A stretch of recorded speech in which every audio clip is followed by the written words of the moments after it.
What's up, guys? It's your boy Damnboitv, back with another video. AQ has been out for almost a month on most realms, and it's time to think about the future and what kind of resistance will we need for Naxxramas. I want to put this video out as fast as possible so you guys can save gold on your materials before they get really expensive when we get closer to phase 6. And of course I want to prepare my fellow warriors for what's to come. I'd appreciate it if you throw me a sub, a like and a comment down below. It helps me greatly and it keeps me going. Every comment, like and sub means a lot to me, and I appreciate it a whole lot. Before we get started, I would like to ask you guys for a favor. I've recently just joined a new Discord, which the plan is to become a great World of Warcraft universe, know-it-all kind of Discord server. It will feature everything from classic to retail, and of course you don't have to listen in on the retail stuff if you just want to focus on classic like I am doing. But the thing is, for us to grow this Discord, we need minimum 500 Discord members to advertise even further on other Discords for this Discord.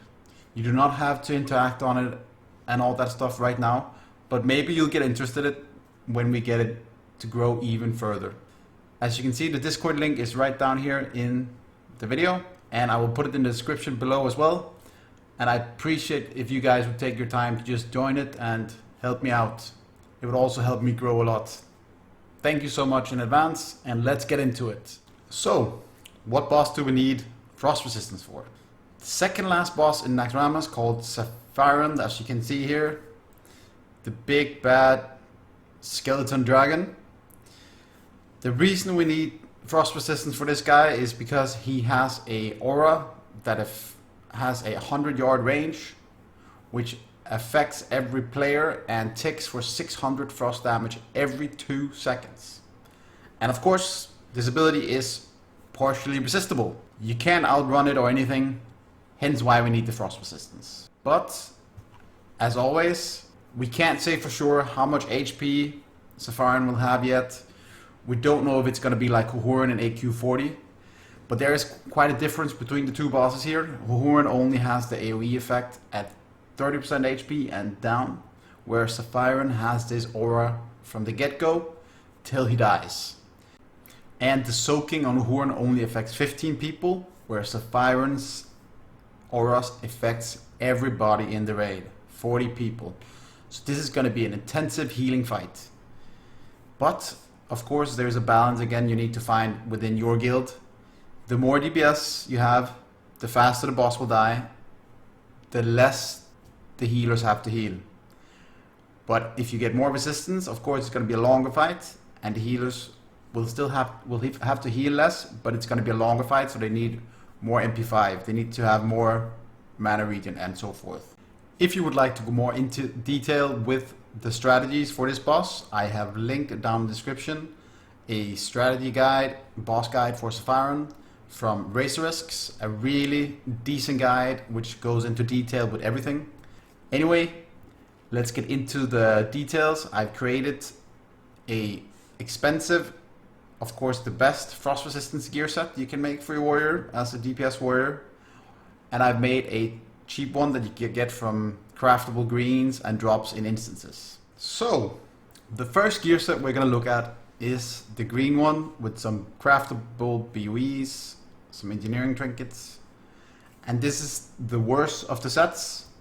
I will of course compare the two in the end, so I can show you the difference between the two. But let's get into it. Helm of Wrath gives you 10 frost resistance, plus you can get a 10 frost resistance enchant on this. You're going to be using this in both sets. We are of course going to use some items, so we have 6% hit cap, so we hit all our yellow abilities for maximized damage. Hence why I used Onyxia Tooth Pendant, Congruous Balders, Onslaught Girdle, Chromatic Boots, Don Julio's Band, and Striker's Mark. All these items give us exactly 6% hit that we need. As for the frost resistance gear, you can make this Icy Cloak, gives you 11 frost resistance, and of course enchant it with 5 to all resistances. You can craft Frost Saber Tunic, that gives you 18 frost resistance, and you of course enchant this with 100 health. Chillhide Bracers are actually a drop from Stratholme. Gives you 15 frost resistance, and we're gonna get 9 strength on this to get a little bit more damage. Frost Saber Gloves gives you 13 frost resistance, and is a craftable as well. As for weapons, I've taken the BIS weapons, most normal ones to have by phase 6, Chromatic Tempered Sword, and Maladath Rune Blade of the Black Flight, and like mentioned, Striker's Mark for the hit. And then we're going to be using 2 Gyro Freeze Ice Reflectors. These are not that cheap to make, but they give you 30 frost resistance, which is really nice. Don't use Band again for the hit. And then we have a Nax ring that you can get once phase 6 launches. It gives you 25 frost resistance and 15 stamina, really decent. This way you do not have to buy any expensive green frost resistant rings. You can of course if you want to, and if you need more than 155 frost resistance in your guild. Chromatic boots with minor speed on, of course.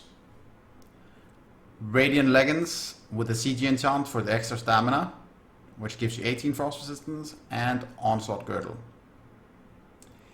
This set gives you almost 4200 HP, gives you 700 attack power, around 15% crit without Berserker stance, and 155 frost resistance. This is an overall decent set, but it's not the best set you can get.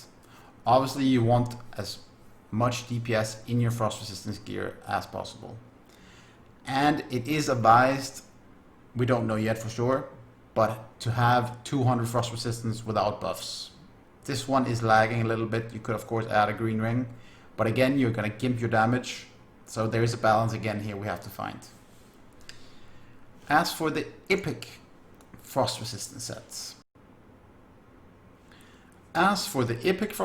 gear set, we are going to be using the same DPS items plus Helm of Wrath to get our 6% hit cap, but we're going to get almost 60 more frost resistance.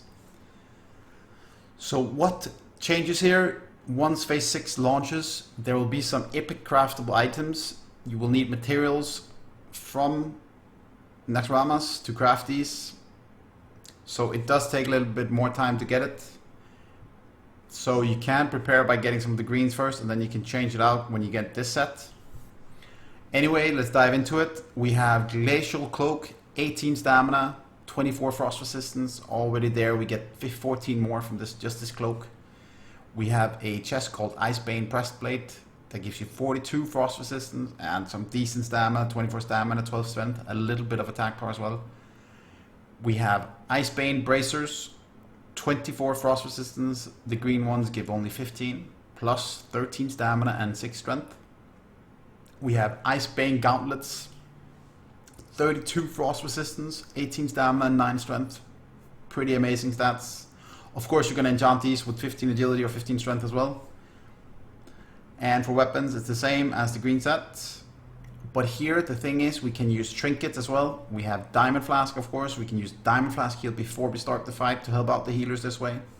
We're going to use Black Hand's Breath because our crit rate will be super low since we are using frost resistance gear and we want as much flurry uptime as possible, of course. We're going to be using the same rings, Don Julius Band, and the quest item, 24/5 frost resistance here. We're going to be using Chromatic Boots and Onslaught Girdle, and the last frost resistance piece is going to be Icebane Leggings, 40 frost resistance, 25 stamina, 10 strength, and of course the CG enchant for extra HP. As you can see, we have almost 1000 more HP. We have 760 attack power, we have 17.5% crit, and we have of course 6% hit and 212 frost resistance, which is really decent. Let's compare the two sets. The green set on the left, epic set on the right. You get almost 1k HP more from the epic set. You get around 2k armor more, important for tanks of course. 24 more defense, important for a tank as well. and you get 74 more attack power, 2% more crit, the same amount of hit, and the most important stat, you get 57 more frost resistance from the epic set. So overall, the value from the epic set is of course the greatest. On top of that, you also have Diamond Flask to use. You can either pre-pop it before the fight to help out the healers with some self-healing, or you can use it to burst down the boss. So that is a great benefit as well. And I will show you now the difference between the two. How much gold is the green set gonna cost you, and how much is the epic set gonna cost you. So to calculate the different costs of these two item sets, I have made one for the green set here, where you can see all the materials required up here. You can see the cost of all the materials here in the next one. And down to the left here, we have a auction house pricing. So these are my current values on my server at this current time. And as you can see, the set only costs 167 gold right now on my server, very cheap. To use this, you need to go to files, you need to make a copy, and then you can change the auction house pricing down here to the left. And then you can find your price on your server at this current time. And 167 gold is pretty cheap, to be honest. But moving on to the Epic Frost set, costs around 5 times as much, 810 gold on my server. It is just better if you want to min-max and get those extra DPS stats, the extra HP, and the extra frost resistance. One thing to keep in mind, you can't make this set till you actually get inside Naxxramas, because you need a material in there, which is called Frozen Rune. It's an item that you can loot in Naxxramas, and you need around 25 of these to make the full plate set. As for the sheet for the epic set, this has been made by Bits from Onyxia's Bakery on Paykel Alliance. Big thumbs up for this guy making it. It's awesome. I love it.